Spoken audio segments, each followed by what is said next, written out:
Hello happy world, welcome to living channel. ఈరోజు topic మనం మర్రి చెట్టు కోసం తెలుసుకుంటున్నాం. అయితే మీలో ఎంతమందికి మర్రి చెట్టు కోసం తెలుసు? మీ చిన్నతనంలో మర్రి చెట్టు కొమ్మలు పట్టుకుని ఊయాలు ఎంతమంది ఊగారు? అయితే మర్రి చెట్టు అనగానే అమ్మో దెయ్యాల వృక్షం అనుకుంటారు కదా. అలా అనుకునేవారు ఎంతమంది ఉన్నారు? కామెంట్ చేయండి, మర్చిపోకండి.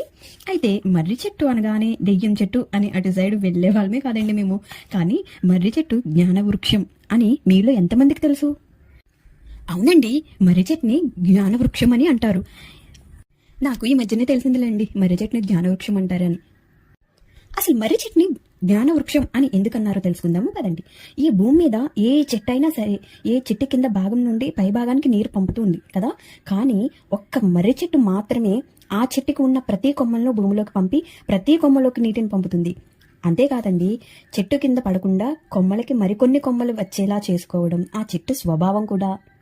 అయితే మన పార్వతీ పరమేశ్వరులు ఈ చెట్టు మధ్యలో ఉంటారు అని, అలాగే బుద్ధుడు కానీ దక్షిణామూర్తి కానీ ఎందరో ఋషులు మునులు కానీ మర్రి చెట్టు కింద కూర్చొని జ్ఞానబోధ చేసేవారు అని చెప్పబడింది. అంతేకాదు, ఒక్క విత్తనం కానీ పువ్వు కానీ ఉండకుండా తనకి తానుగా ఈ భూమి మీద జన్మనిస్తుంది, ఎందరికో నీడనిస్తుంది. అయితే దీన్ని దెయ్యం వృక్షం అని ఎందుకన్నారు? దానికి కూడా ఒక రీజన్ ఉందండి. అప్పట్లోనే మనం క్రైస్త శకంలో ఉన్నప్పుడు బ్రిటిష్ వారు మన దేశాన్ని పాలించారు, అందరికీ తెలిసిందే కదా. వాళ్ళు పుట్టించిన పుకార్లే ఏమిండి ఇవి. మర్రి చెట్టుని డెవిల్ ట్రీగా పిలిచేవారు. మర్రి చెట్టు దెయ్యాలు ఉంటాయి అది ఇది అని పుకార్లు పుట్టించి మర్రి చెట్టు అనేది మనకి ఒక నెగిటివ్ అనే థాట్ని ఇచ్చేసారనమాట. సో మనమే మనుషులు, మనకి పాజిటివ్ నెగిటివ్ ఎలాగుంటాయో అవి చెట్లే కదండి, వాటికి పాజిటివ్ నెగిటివ్ ఉన్నట్టే అనుకోండి. ఓకే, దెయ్య వృక్షం అయితే దెయ్యం అనుకోండి, జ్ఞాన వృక్షం అంటే జ్ఞానం, అందులో కూడా మంచి చెడు ఉంది కదా. సో ఈసారి మర్రి చెట్టు కనిపిస్తే ఆ పార్వతీ పరమేశ్వరులు కానీ దక్షిణామూర్తిని కానీ మనస్ఫూర్తిగా తలుచుకొని ఆ చెట్టుకు నమస్కరించండి. ఎందుకంటే దైవత్వం కూడా నిండి ఉన్న వృక్షం కాబట్టి.